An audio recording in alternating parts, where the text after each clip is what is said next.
Hey everyone, today we're talking about Black Caviar by Electimuss London.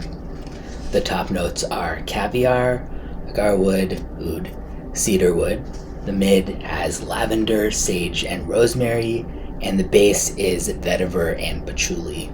So caviar is obviously not a common note, even in niche. That's really rare. I think I've only smelled a handful of fragrances that have it before, and the main one that comes to mind is Bad Intense by Diesel, so a much cheaper designer than this.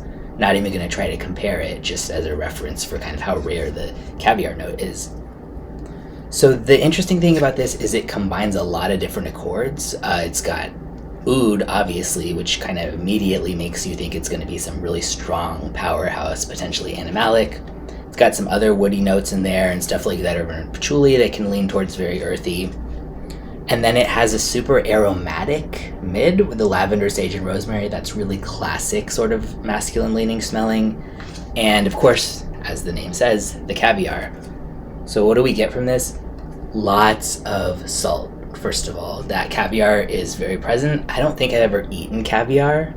I don't remember the smell that much, just from the few notes, the ones that I have smelled it as notes of, but I think I liked it when the ones I smelled it in before. But this is very salty and aquatic, but not in that typical way where you're on the beach and the sun's going and you're having a great time, whatever. This is more like cold, deep ocean water aquatic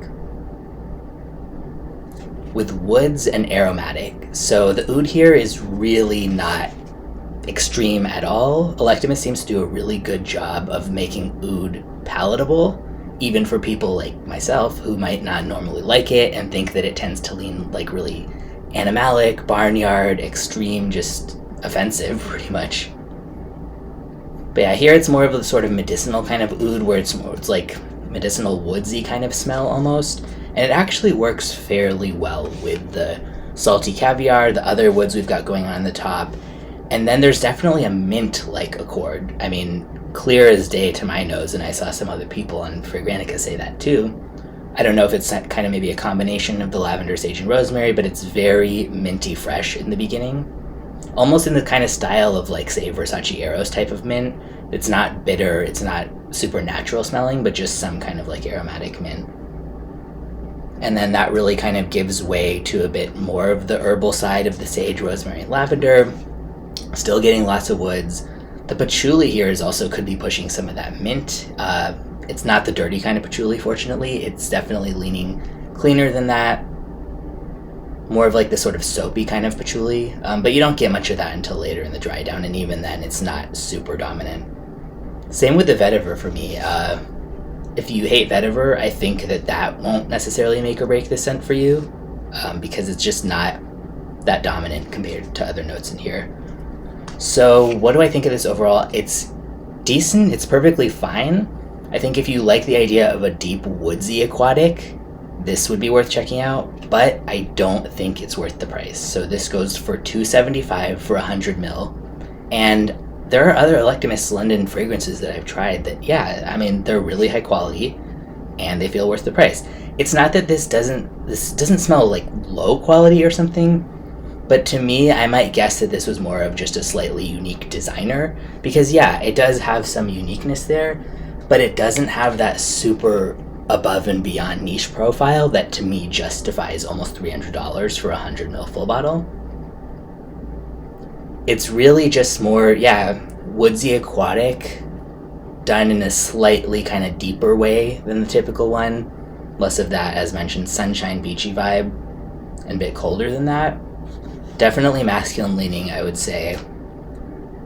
And I don't think that if you don't like most aquatics that you're going to like this, even though it is a bit different than the typical. I don't think if you're not a woodsy fan that you're going to like this. If you don't like aromatic notes, you're probably not going to like this.